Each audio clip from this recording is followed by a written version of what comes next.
A small animal approaches an open space and stops. Its body becomes still. The head turns, the ears, eyes, or nose gather information. For a moment, nothing happens. Then the animal crosses or chooses another route. From the outside, the pause can look like indecision, but the pause is doing work. Animals often face a problem with no perfect answer.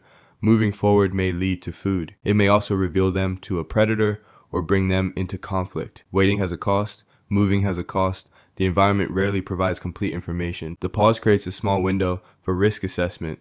New sounds can be detected. Movement can be separated from background noise as the animal compares the potential reward. Hesitation is not always failure to act. It can be information gathering before action. Humans do something similar though. Our open spaces may be social or psychological. You hover before sending a message. You pause outside a meeting room. You read an email twice before opening the attachment. You stand in a store deciding. The body slows because the situation contains both approach and avoidance. One part of you moves toward a reward.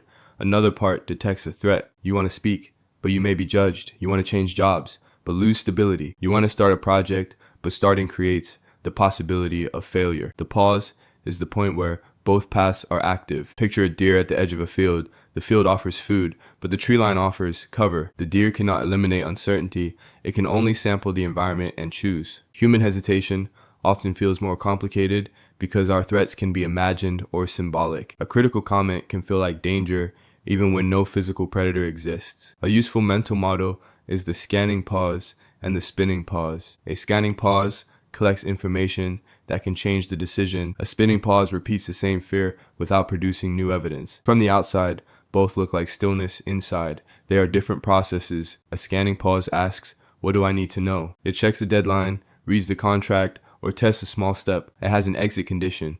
Once enough information is gathered, action follows. A spinning pause asks the same unanswerable question. Again, what if everything goes wrong? It searches for certainty that the environment cannot provide because complete safety never arrives. The pause has no natural end. This distinction matters because modern advice often treats hesitation as weakness. Stop overthinking. Just act. Sometimes this is helpful, but immediate action can also be careless.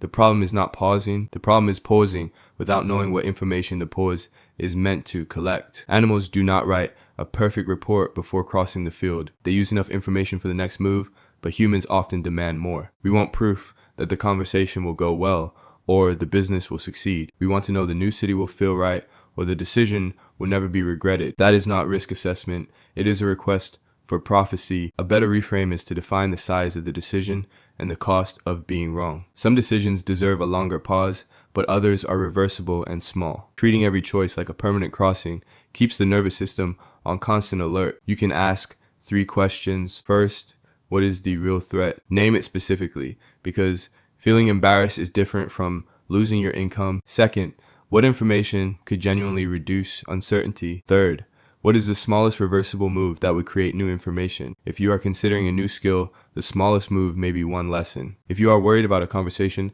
the move may be asking one clear question. If you are unsure about a project, the move may be a rough draft, not a public launch. This is like stepping one body length out of cover, then reassessing. The smaller move respects the warning system without allowing it to control the entire route. There is also value in observing the body. A real risk signal and an old learned fear can feel similar. Fast heartbeat, tight shoulders, and shallow breathing tell you the system is activated. They do not tell you whether the threat is current, large, or likely. Sensation is information, but it is not the final decision. Animals rely on repeated experience, and a place that remains safe becomes easier to cross. Humans can also update through small exposures. Each time you act and survive discomfort, the brain receives new evidence. Confidence often develops after movement, not before it. However, the animal mirror should not become a simplistic claim about human behavior. Human decisions include language, culture, morality, and complex institutions. The comparison is useful because it reveals a shared challenge of acting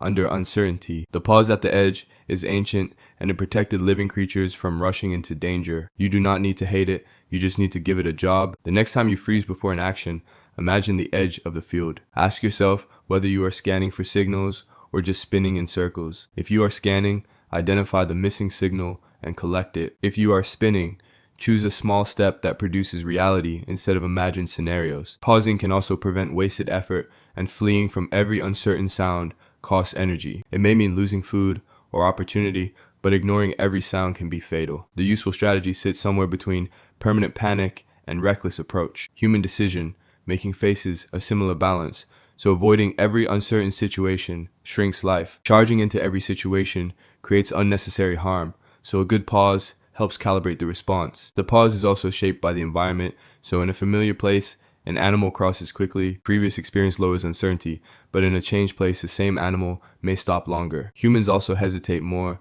when the rules are unclear or the audience is unfamiliar. Consequences are often hard to estimate, so improving the environment can reduce hesitation. Clear instructions and smaller commitments make movement easier without pretending risk is absent. Then move or consciously retreat, because either can be intelligent. The important part is that the pause ends in a decision. Hesitation is useful when it helps you see the field. It becomes a cage. It is a cage when you keep scanning long after no new information is arriving.